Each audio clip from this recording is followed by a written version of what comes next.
The SAT and the ACT have always been measuring sticks for students who want to go to college. In fact, how they do on those tests weighs heavily on whether or not they get accepted. But because of COVID-19, a lot of students didn't have time to fully prepare, and those test dates kept getting postponed. So now they're on hold at many institutions for the very near future. Ben Sikes will be a senior this fall at East Grand Rapids High School, and he's been looking at colleges for a while now. GVSU and Michigan State. He's also been preparing to take the ACT and SAT. I spent a ton of my time if I wasn't doing homework or with friends, I was probably doing SAT prep. And then, of course, the SAT was canceled, at least our in-school one, and then they postponed everything until the fall. You can hear the frustration in Ben's voice, and you have to feel for him, as he has put a lot of hard work into getting ready to take these tests. I was pretty annoyed because I spent so much time on it. I mean, you spend your entire, basically 2 months of your life just prepping for the test only to find out that, Corona has closed it along with many other things. It's not like I'm the only one who's having this problem. And it just kind of stinks because of all the effort that you put in. Due to the current pandemic, a lot of schools across the state and the country have decided to suspend, waive, or cancel the tests for now. Eastern Michigan University is among them. Many of the test centers closed in March, and they've remained closed through July. And so that puts certain students at a disadvantage if they were planning on doing a retest or taking the first test this spring.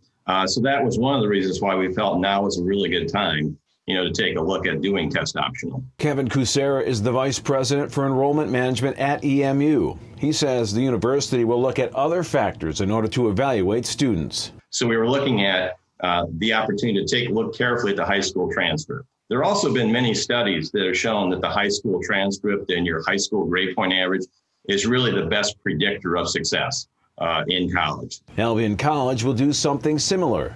Primarily their grade point average.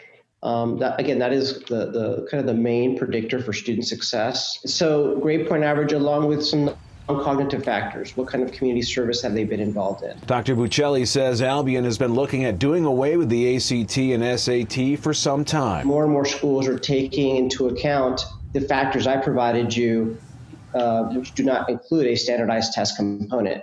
Apart from the factors that I mentioned in terms of colleges like Albion looking at a holistic approach, there's also a school of thought that standardized tests are culturally biased.